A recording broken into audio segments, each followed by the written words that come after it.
নমস্কাৰ আপোনালোক সকলোকে পুনৰবাৰ স্বাগতম মই মজিদ বন্ধুসকল পলকতা চাওকাজি সন্ধিয়াৰ 7টা গুৰুত্বপূৰ্ণ খবৰ প্ৰথমটো খবৰ জুবিন গাৰ্গৰ মৃত্যুৰ পিছত প্ৰথমবাৰলৈ মুখ খুলিছে পত্নী গৰিমা শইকীয়া গাৰ্গে কান্দি কান্দি ন্যায় বিচাৰিলে জুবিন গাৰ্গৰ পত্নী গৰিমা শইকীয়া গাৰ্গে সিদ্ধাৰ্থ আৰু শেখৰে সাগৰত নামিবলৈ বাধা দিব লাগিছিল জুবিন গাৰ্গক আজিৰ দিনটোত ডাঙৰ মন্তব্য কৰিছে জুবিন গাৰ্গৰ পত্নীয়ে জুবিন গাৰ্গৰ পত্নীয়ে কেইবাটাও বিস্ফোৰক অভিযোগ উত্থাপন কৰিছে কি কৈছে চাও আহক ইয়াতত থকা প্ৰত্যেকজনেই জুবিনৰ মৃত্যুৰ বাবে দায়ী জুবিনৰ ঘটনাৰ বাবে ইয়াতত থকা প্ৰত্যেকজনেই দায়ী ভাগৰুৱা জুবিনক পানীত নামিবলৈ কিয় দিয়া হৈছিল এই প্ৰশ্ন গৰিমা শইকীয়া গাৰ্গৰ গৰিমা শইকীয়া গাৰ্গে লগতে কয় যে শ্যাম কানুৱে জুবিনৰ দৰে এটা সত্তাক কেনেকৈ ৰাখিব বিচাৰিছিল মই জনা নাছিলোঁ কোনো চিকিৎসা কোনো নিৰাপত্তাৰক্ষী নোহোৱাকৈ জুবিন গাৰ্গক ৰাখিছিল শ্যাম কানুৱে কোনো বিশেষ ব্যৱস্থা কৰা নাছিল আৰু আসাম এছ'চিয়েশ্যনৰ লোকসকলেও বাধা দিব লাগিছিল জুবিন গাৰ্গক সেই সময়ত তেওঁক পানীত নামিবলৈ দিয়াৰ কোনো প্ৰয়োজন নাছিল ছিংগাপুৰত প্ৰকৃততে কি হৈছিল মই জানিব বিচাৰোঁ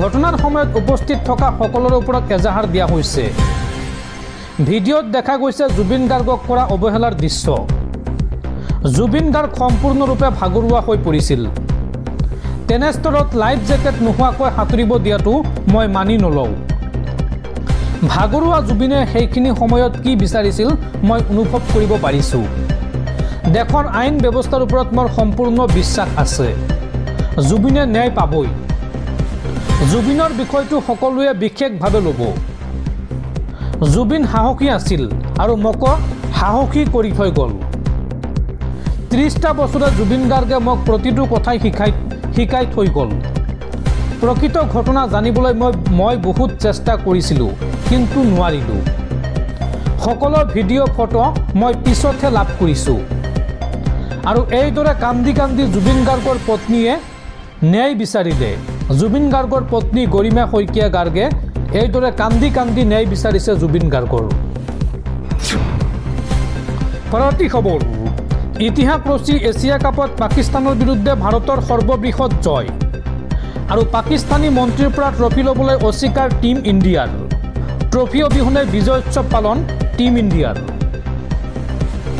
ক্ৰিকেট ফিল্ডত এইবাৰ অপাৰেশ্যন সিন্দুৰ এছিয়া কাপত ভাৰতৰ বিজয়ৰ পাছতে টীম ইণ্ডিয়ালৈ প্ৰধানমন্ত্ৰী মোদীৰ শুভেচ্ছা ষষ্ঠীৰ দিনটোতে দেশবাসীলৈ দুৰ্গোৎসৱৰ উপহাৰ দিলে টীম ইণ্ডিয়াই ইতিহাস ৰচি এছিয়া কাপত পাকিস্তানৰ বিৰুদ্ধে ভাৰতৰ বৃহৎ জয় 5 উইকেটত চিৰবৈৰী পাকিস্তানৰ বিৰুদ্ধে বিজয়ী হয় টীম ইণ্ডিয়া বঁটা প্ৰদান অনুষ্ঠানতো ভাৰতে দেখুৱাই দিলে পৰাক্ৰম পাকিস্তানী মন্ত্ৰীৰ হাতৰ পৰা ট্ৰফি ল'বলৈ অস্বীকাৰ টীম ইণ্ডিয়াৰ আৰু ইয়াক লৈ প্ৰায় 1.5 ঘণ্টা জুৰি নাটকীয় পৰিস্থিতি ডুবাইৰ ষ্টেডিয়ামত আৰু চেম্পিয়ন দলক বঁটা দিবলৈ উপস্থিত আছিল পাকিস্তানৰ মন্ত্ৰী মহচিন নাকভি কিন্তু পাকিস্তানী মন্ত্ৰীজনৰ পৰা বঁটা ল'বলৈ অস্বীকাৰ কৰে টীম ইণ্ডিয়াই আৰু অৱশেষত ট্ৰফি নোলোৱাকৈয়ে বিজয় উৎসৱ পালন কৰে টীম ইণ্ডিয়াই আৰু অপ্ৰস্তুত হৈ পৰা পাকিস্তানী মন্ত্ৰী নাকভিয়ে নিজৰ লগত লৈ যায় ট্ৰফি আৰু মেডেল উল্লেখযোগ্য যে 9.1 অভাৰত সকলো উইকেট হেৰুৱাই পাকিস্তানে সংগ্ৰহ কৰে 146 ৰান আৰু টীম ইণ্ডিয়াৰ বলিং লাইনআপত দিশহাৰা হৈ পৰিছিল পাকিস্তানী বেটছমেন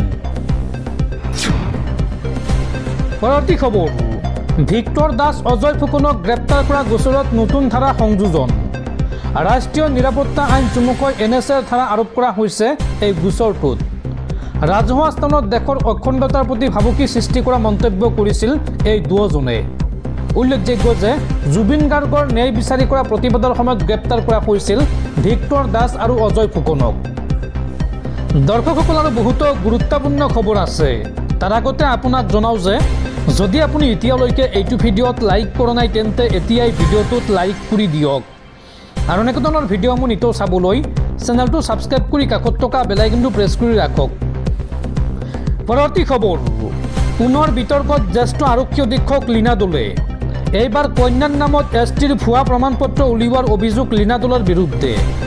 ৰাষ্ট্ৰীয় অনুসূচিত জনজাতি আয়োগৰ তদন্তত পোহৰলৈ আহিছে এই ভয়ংকৰ জালিয়াতি। পুনৰ জ্যেষ্ঠ আৰক্ষী অধীক্ষক লীনা দলক লৈ বিতৰ্ক। এইবাৰ কন্যাৰ নামত এছটিৰ ভুৱা প্ৰমাণপত্ৰ উলিওৱাৰ অভিযোগ লীনা দলৰ বিৰুদ্ধে। আৰু এই ভুৱা প্ৰমাণপত্ৰৰে দিল্লী বিশ্ববিদ্যালয়ত নাম ভৰ্তি কৰিছিল লীনা দলৰ কন্যাই। ৰাষ্ট্ৰীয় অনুসূচিত জনজাতি আয়োগৰ তদন্তত পোহৰলৈ আহিছে এই ভয়ংকৰ জালিয়াতি। এই সন্দৰ্ভত দিল্লী বিশ্ববিদ্যালয় আৰু অসম চৰকাৰলৈ অভিযোগ পত্ৰ প্ৰেৰণ কৰা হৈছে। লীনা দলে আৰু কন্যাৰ বিৰুদ্ধে গোচৰ ৰুজুৰ পৰামৰ্শ আয়োগৰ। আৰু দিল্লীত মৰিচনগৰ থানাত এজাহাৰ দাখিল দিল্লী বিশ্ববিদ্যালয় কৰ্তৃপক্ষৰ। আৰু অসম চৰকাৰকো SSP লীনা দলৰ বিৰুদ্ধে ব্যৱস্থা গ্ৰহণৰ পৰামৰ্শ। উল্লেখযোগ্য যে কিছুদিন পূৰ্বে গোলকগঞ্জত অপ্ৰীতিকৰ পৰিস্থিতিৰ সৃষ্টি কৰিছিল এইগৰাকী লীনা দলে।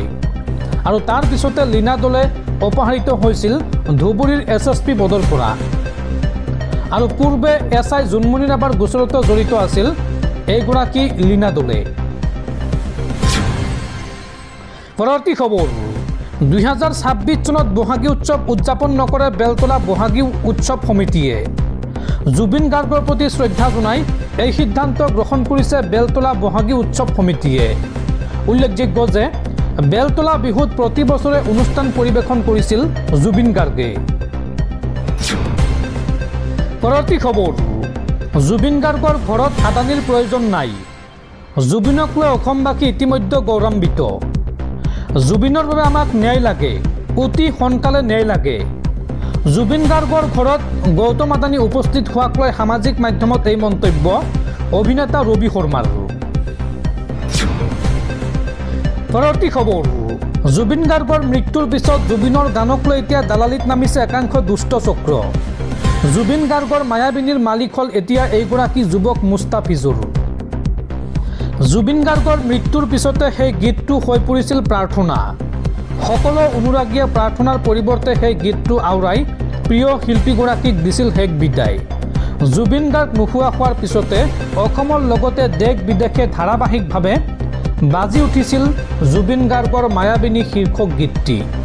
জুবিন গাৰ্গৰ অনুপস্থিতিত এই অনুপম সৃষ্টিক লৈ বেপাৰ আৰম্ভ কৰিছে এতিয়া একাংশ দুষ্ট চক্ৰই। শেহতীয়াকৈ জুবিনৰ মায়াবিনী শীৰ্ষক গীতটোৰ অসমীয়া সংস্কৰণটোৰ কপিৰাইট চালনা কৰি নিজৰ নামত কৰি লৈছে এগৰাকী তথাকথিত ইউটিউবাৰে। মায়াবিনীৰ কপিৰাইট দুষ্ট বুদ্ধিৰে নিজৰ নামত কৰি মুস্তাফিজুৰ ৰহমান নামৰ এগৰাকী যুৱকে পুনৰ ভিন্ন মাধ্যমত আপলোড কৰিছে এই গীতটো। উল্লেখযোগ্য যে জুবিন গাৰ্গৰ মৃত্যুৰ প্ৰায় এসপ্তাহৰ পাছতে মায়াবিনীৰ অসমীয়া সংস্কৰণটো হঠাতে নাইকিয়া হৈছিল বিভিন্ন মাধ্যমৰ পৰা। আৰু তাৰ পিছতে এতিয়া পোহৰলৈ আহিছে মুস্তাফিজুৰৰ দৰে দুষ্ট বুদ্ধিৰ লোকৰ এই কৰ্মকাণ্ডবোৰ। মুস্তাফিজুৰে ঘোষণা কৰিছে যে এই গীতটোৰ পৰা যি উপাৰ্জন হয় সেই উপাৰ্জন জুবিন গাৰ্গৰ পৰিয়ালক প্ৰদান কৰা হ'ব। কিন্তু জুবিন গাৰ্গৰ মিউজিক LLPৰ নামত এই গীতটোৰ কপিৰাইট ইতিমধ্যে আছেই। জুবিনৰ অবৰ্তমানত এই গীতটোৰ যি উপাৰ্জন সেয়া জুবিনৰ পৰিয়াল বা গৰিমা গাৰ্গে আইনীমতে লাভ কৰিবই। কিন্তু এই সকলোবোৰ নেওচি মুস্তাফিজুৰৰ জুবিনৰ এই গানক লৈ এনে দালালি মুস্তাফিজুৰে জুবিনৰ এই গানক লৈ এনে দালালি কিয় কৰিছে বুলি প্ৰশ্ন কৰিছে একাংশ অনুৰাগীয়ে। উল্লেখযোগ্য যে পূৰ্বেও এনে বহু দুষ্টামি কৰাৰ বাবে আইনৰ ৰুখত পৰিছিল এইগৰাকী মুস্তাফিজুৰ। আৰু এতিয়া জুবিন গাৰ্গক লৈ পুনৰ দালালি আৰম্ভ কৰা এইগৰাকী মুস্তাফিজুৰক লৈ কি ব্যৱস্থা গ্ৰহণ কৰে আইনে সেয়া লক্ষণীয় হ'ব।